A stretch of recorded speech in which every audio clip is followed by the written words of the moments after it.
Heart health is something we should all think about when it comes to diagnostic heart tests. What are the benefits? Joining us now, Dr. Bashar Shalla, a cardiologist with the Memphis Heart Clinic. And Dr. Shalla, thank you for being here today and welcome to Smart Medicine's Heart of the Matter. Thank you very much, Joe. It's a pleasure to have you here. Now, we're going to talk about some diagnostic testing today. What are benefits of getting non-invasive tests like calcium scoring and CT angiography?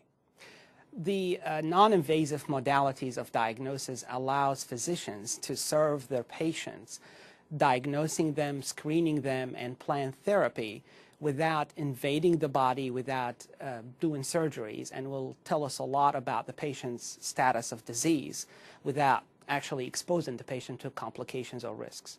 Okay, and so what are the differences between the two tests I mentioned? Calcium scoring and CT angiography both are based on computed axial tomography known as CAT scan. However, that's really where the similarities end. Calcium scoring depends on something we call electron beam tomography. It is a fast scan of the heart with low radiation, and the scan detects calcium particles in the heart. Calcium should not be there. And when we detect calcium, that is a marker of hardening of the arteries or atherosclerotic plaque. On the other hand, the CT angiogram is a much more involved and much more specific scan of the heart, where we actually can look into the arteries themselves and see the extent of the narrowing, the location, and the anatomy of the disease. Okay, so what information do these two give you to help patients prevent or minimize heart disease? When we understand the extent of the disease, the presence of the disease, it changes our guidelines for how aggressive we should be in prevention. The cholesterol management, blood pressure management, weight loss, the bar is actually completely different for patients who actually have coronary artery disease and the patients who are at risk for coronary artery disease. And these tests actually allow us to risk stratify these two types of patients. Where can people get the tests?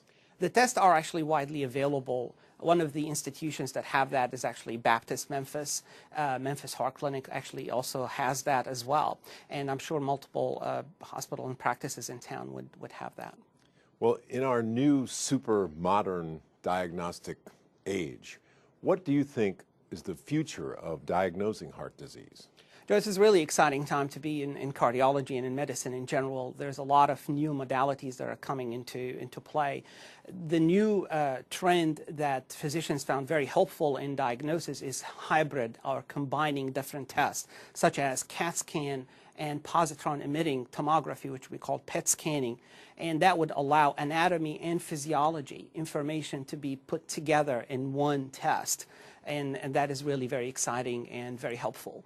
Dr. Shalla, thank you so very much for joining us here on Smart Medicine's Heart of the Matter. Thank you, Jeff, for having me.